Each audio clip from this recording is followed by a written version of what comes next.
అస్మద్గురుభ్యో నమః. ఆదిత్య హృదయం స్తోత్రాన్ని ప్రతిరోజు కూడా సూర్యోదయం సమయంలో కనుక చదివినట్లయితే సర్వరోగ నివారణ కలుగుతుంది. ఆరోగ్యాలతో శోభిల్లుతారు. తలపెట్టిన కార్యాలన్నీ కూడా సఫలీకృతమై విజయాన్ని పొందుతారు. ఈ ఆదిత్య హృదయం యొక్క విశిష్టతని అగస్త్య మహర్షి శ్రీరామచంద్రమూర్తికి వివరించడం జరిగింది.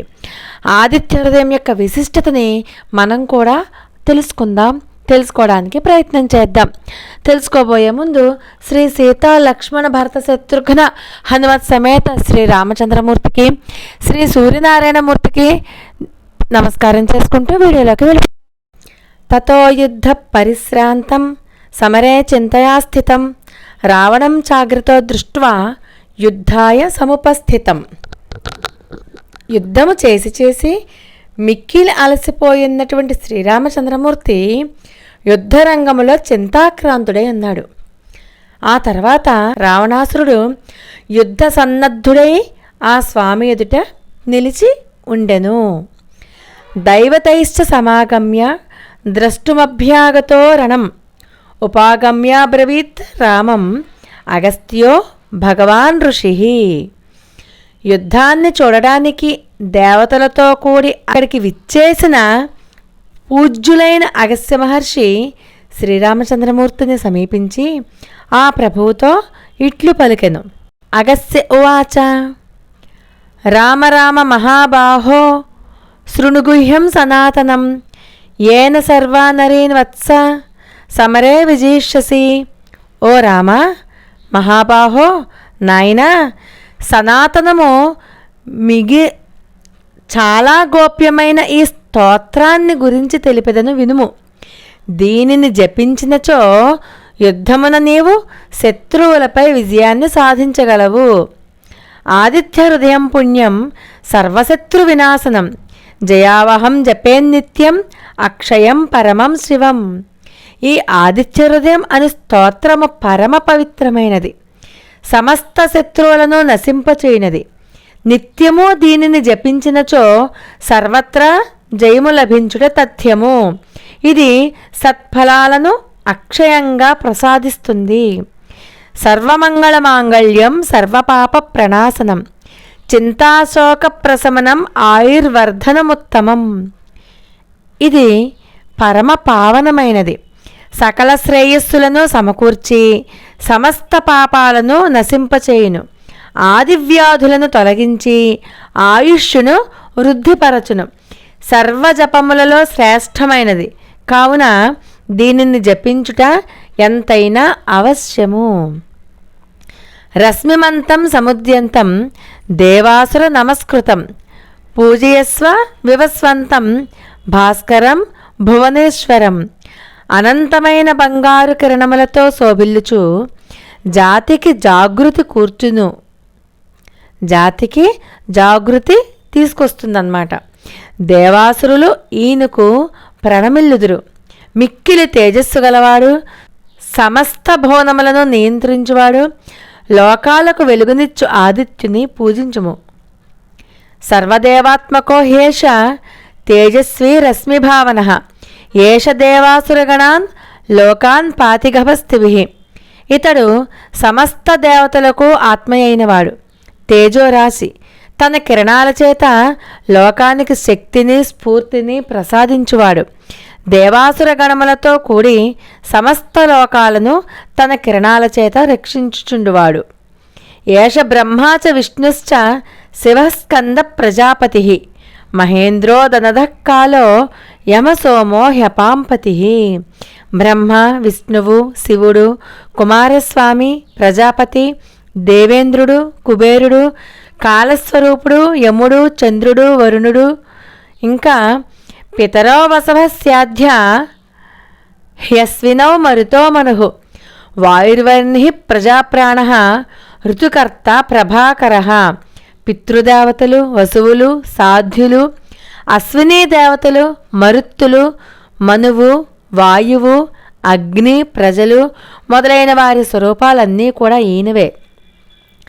షడ్ఋతువులకు కారకుడు ఈ ప్రభాకరుడే. ఆదిత్య సవితా సూర్య ఖగపోషాఘవస్తిమాన్ సువర్ణ సదృశో భాను హిరణ్యరేతా దివాకర. ఆదిత్యుడు జగత్ సృష్టికి కారకుడు. జనులు తమ విధులు నిర్వర్తించుటకు ప్రేరణ ఇస్తాడు. లోకోపకారం కోసం ఆకాశమున సంచరించి వర్షాల ద్వారా జగత్తును పోషించి తన కిరణాలతో లోకాన్ని ప్రకాశింపజేస్తాడు. బంగారు వన్నెతో తేజరిల్లుచు అద్భుతంగా ప్రకాశించేవాడు, బ్రహ్మాండముల ఉత్పత్తికి బీజమైనవాడు, చీకట్లను తొలగించుచు దివాస సమయమున ప్రాణులను కార్యనిమగ్నులను గావించువాడు. హరిదస్స సహస్రార్చి సప్తసప్తిర్మరీచిమాన్ తిమిరోన్మధ శంభు త్వష్ట మార్తాండకోంసుమాన్. మార్తాండ అంశుమాన్ అని కూడా ఉంటుంది కొన్ని చోట్ల. శ్యామవర్ణము గల రథాస్వములు గలవాడు, అసంఖ్యాకములైన కిరణములు కలవాడు, సప్త అను పేరు గల రథాస్వము కలవాడు, రథమునకు 7 గుర్రములు కలవాడు, తేజోవిధానములైన కిరణములు కలవాడు, చీకట్లను పారద్రోలువాడు, సుఖములను కూర్చువాడు, సర్వసంహారకుడు, జగత్ప్రళయమునకు పిమ్మట దానిని మరలా స్పృజించుటకే ఆవిర్భవించేవాడు, నిరంతరము తన కిరణాలతో ప్రకాశించుచుండువాడు.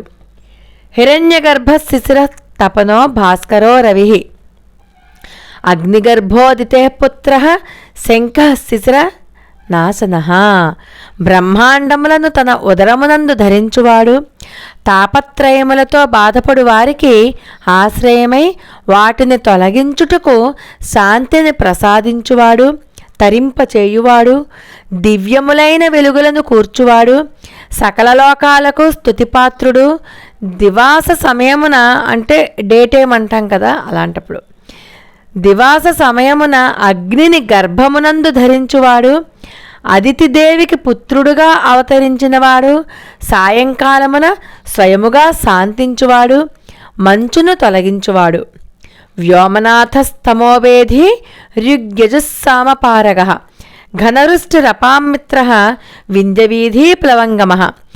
ఆకాశమునకు అధిపతి అయినవాడు, రాహువును ఛేదించు లక్షణము కలవాడు, పూర్వాహ్నమున ఋగ్వేద రూపము, మధ్యాహ్న సమయమున యజుర్వేద రూపమును, సాయం సమయమునందు సామవేద రూపమును ఆ విధంగా అలరారుచుండెడివాడు. ఘనముగా వర్షాలను కురిపించుచుండెడివాడు. అందువలనే జలములను వర్షింపచేయువాడు అని ఖ్యాతి వహించను. వింధ్యగిరి మార్గమున అతివేగముగా సంచరించువాడు. అతపీ మండలీ మృత్యు పింగళ సర్వతాపన కవిర్విశ్వో మహాతేజ రక్త సర్వభవోద్భవ. వేడిని కలిగియుండువాడు, వృత్తాకారమైన బింబము కలవాడు, విరోధులను రూపుమాపువాడు, ప్రభాత సమయమున పింగళవర్ణము కైగొనువాడు, మధ్యాహ్న సమయమున సర్వప్రాణులను తపింపచేయుచుండువాడు, వ్యాకరణాది సమస్త శాస్త్రములయందును పండితుడు, విశ్వమును నిర్వహించువాడు, గొప్ప తేజస్సు కలవాడు, సకల ప్రాణుల యందును అనురక్తి కలిగిండువాడు, సమస్త ప్రాణుల ఉత్పత్తికి కారణమైనవాడు. నక్షత్రగ్రహతారణాం అధిపో విశ్వభావన తేజసామపి తేజస్వి ద్వాదశాత్మన్ నమోస్తుతే. నక్షత్రాలకు గ్రహాలకు తారలకు అధిపతి అయినవాడు, విశ్వస్థితికి హేతువు, అజ్ఞాది తేజస్సులకు మించిన తేజస్సు కలవాడు, 12 రూపములతో వెలసిల్లువాడు, ఈ నామములతో ప్రసిద్ధికెక్కిన సూర్యభగవానుడా నీకు నమస్కారము. నమః పూర్వాయ గిరయే పశ్చిమాయాద్రియే నమః. పశ్చిమా గిరయే నమః అని కూడా ఉంటుంది కొన్ని చోట్ల. జ్యోతిర్గణానాం పతయే దినాధిపతయే నమః. స్వామి, నీవు పూర్వగిరియందును పశ్చిమగిరియందును వెలసిల్లుచుండువాడువు. గ్రహాలకు నక్షత్రాలకు దివారాత్రాలకు అధిపతివి. ఉపాసకులకు జయము అనుగ్రహించినట్టు ఓ సూర్యభగవానుడా నీకు నమస్కారము. జయాయ జయభద్రాయ హర్యస్వాయ నమో నమః. నమో నమః సహస్రాంశో ఆదిత్యాయ నమో నమః. జయములకు శుభములను చేకూర్చువాడవు, శ్యామవర్ణము గల రథాస్వములు గలవాడవు, వేల కొలది కిరణములు కలవాడవు, అదితిపుత్రుడువైన ఓ సూర్యభగవానుడా నీకు నమస్కారము. నమ ఉగ్రాయ వీరాయ సారంగాయ నమో నమః. నమ పద్మ ప్రబోధాయ మార్తాండాయ నమో నమః. నిన్ను ఉపాసించని వారికి నీవు భయంకరుడవు. ప్రాణులకు శక్తిని ప్రసాదించువాడవు. శీఘ్రముగా ప్రయాణించువాడవు. పద్మములను వికసింపచేయువాడవు. జగత్ప్రళయమునకు పిమ్మట మరలా స్పృజించుటకే ఆవిర్భవించినట్టి ఓ సూర్యభగవానుడా, నీకు నమస్కారము. బ్రహ్మేశానాచ్యుతేశాయ సూర్యాయాదిత్యవర్చసే భాస్వతే సర్వభక్షాయ రౌద్రాయ వపుషే నమః. బ్రహ్మ విష్ణు మహేశ్వరులకు ప్రతీకవు. దివ్య తేజస్ సంపన్నుడవు. కాంతికి నిధి అయిన వాడవు. ప్రళయకాలమున లయకారకుడవు. అందువలన రుద్రస్వరూపుడవైనటువంటి ఓ సూర్యభగవానుడా, నీకు నమస్కారము. తమోఘ్నాయ హిమఘ్నాయ శత్రుఘ్నాయామి తాత్మనే కృతఘ్నఘ్నాయ దేవాయ జ్యోతిషాం పతయే నమః. తమస్సును రూపుమాపువాడవు. జడత్వమును శీతలత్వమును నశింపచేయువాడవు. నిన్ను ఆశ్రయించిన వారి శత్రువులను సంహరించువాడవు. పరమాత్మస్వరూపుడవు. కృతఘ్నులను నశింపచేయుచు దివ్య తేజస్సు విరజిమ్ముచు సమస్త జ్యోతులకు అధిపతివైన నీకు నమస్కారము. తప్తచామీకరాభాయ వహ్నయే విశ్వకర్మణే నమస్తమోభినిఘ్నాయ రవయే లోకసాక్షిణే. బంగారము వంటి వన్నె కలవాడవు. ఆహూతులను గ్రహించువాడవు. సర్వజగత్కర్తవు. తమస్సులను పారద్రోలువాడవు. ప్రకాశ స్వరూపుడవు. జగత్తున జరిగడి సర్వజనుల కర్మలకు సాక్షి అయిన వాడవు కనుక ఓ భాస్కరుడా, నీకు నమస్కారము. నాస్యత్యేష వైభూతం తదేవ సృజతి ప్రభు పాయత్యేష తపత్యేష వర్షత్యేష గభస్తిభిః. రఘునందన, ఈ ప్రభువే సమస్త ప్రాణులను లయమనర్చును. పిదప సృష్టించి పాలించుచుండును. ఇతడు తన కిరణముల చేత జగత్తును తపింపచేయును. వర్షాలను ప్రసాదించుచుండును. ఏష సుప్తేషు జాగర్తి భూతేషు పరివిష్టితః. ఏష చైవాగ్నిహోత్రంచ ఫలం చైవాగ్నిహోత్రిణాం. ఇతడు సకల ప్రాణులలో అంతర్యామిగా ఉండును. వారు నిద్రించుచున్నను తాను మేల్కొనియే ఉండును. హవిస్సు యొక్క స్వరూపము ఇతడే. తత్ఫలస్వరూపము ఇతడే. వేదాశ్చ క్రతవశ్చైవ క్రతూనాం ఫలమేవచ. యాని కృత్యాన్ని లోకేషు సర్వయేష రవి ప్రభు. ఇతడు వేదవేద్యుడు. యజ్ఞఫల స్వరూపుడు. లోకములో జరిగడి సమస్త కార్యములకు ఈ సూర్యభగవానుడే ప్రభువు. ఏనమాపత్సు కృచ్రేషు కాంతారేషు భయేషు చ కీర్తయన్ పురుష కశ్చిన్నావసీదతి రాఘవ. రఘురామ, ఆపదలయందును కష్టములయందును దుర్గమ మార్గములయందును భయస్థితులయందును ఈ స్వామిని కీర్తించిన వారికి నాశనం ఉండదు. పూజయ స్వైనమేకాగ్రో దేవదేవం జగత్పతిం ఏతత్ త్రిగుణితం జప్త్వా యుద్ధేషు విజేషసి. దేవదేవుడు జగత్పతి అయిన ఈ సూర్యభగవానుని ఏకాగ్రతతో పూజింపుము. ఈ ఆదిత్య హృదయమును ముమ్మారు జపించినచో నీవు ఈ మహాసంగ్రామమునందు విజయము పొందగలవు. అస్మిన్ క్షణే మహాబాహో రావణం త్వం వధిష్యసి. ఏవముక్త్వా తదాగస్త్యో జగామచ యథాగతం. మహాబాహో రామ, ఈ క్షణముననే నీవు రావణుని వధింపగలవు అని పలికి అగస్త్య మహర్షి తన స్థానమునకు చేరను. ఏతచ్చుత్వా మహాతేజ నష్టశోకో భవత్తదా ధారయామాస సుప్రీతః రాఘవః ప్రయతాత్మవాన్. మహాతేజస్వి అయిన శ్రీరాముడు అగస్త్య మహాముని ద్వారా ఈ ఆదిత్య హృదయ మహిమను గ్రహించి చింతారహితుడయ్యెను. అతడు మిక్కిలి సంతృప్తి పొంది ఏకాగ్రతతో ఈ ఆదిత్య హృదయ మంత్రమును మనస్సునందు నిలుపుకొనెను. ఆదిత్యం ప్రేక్ష జప్త్వాతు పరం హర్షమవాప్తవాన్ త్రిరాచమ్య శుచిర్భూత్వా ధనురాదాయ వీర్యవాన్. పెదప ముమ్మారు ఆచమించి 3 సార్లు ఆచమనం చేసి శుచి అయి సూర్యభగవానుని చూచుచూ ఈ మంత్రాన్ని జపించి పరమ సంతుష్టుడాయిను. తరువాత ఆ రఘువీరుడు తన ధనువును చేతబూనెను. రావణం ప్రేక్ష హృష్టాత్మ యుద్ధాయ సముపాగమత్ సర్వయత్నేన మహత వధేతస్య ధృతోభవత్.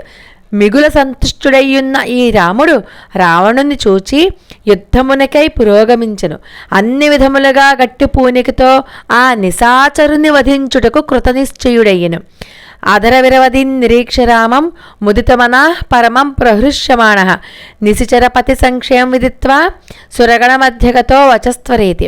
పిమ్మట దేవతల మధ్యనున్న సూర్యభగవానుడు రావణుడు దశించుట తథ్యము అని తెలుసుకుని మానసోల్లాసమున పొందినవాడై పరమ సంతోషంతో శ్రీరామచంద్రమూర్తిని చూచి రామా త్వరపడుము అని పలికెను. ఇత్యార్షే శ్రీమద్ రామాయణే వాల్మీకీయే ఆదికావ్యే యుద్ధకాండే పంచాధిక శతతమ సర్గః.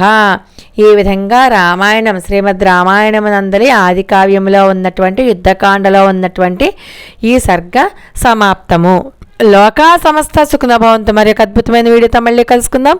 అంతవరకు నమస్కారం.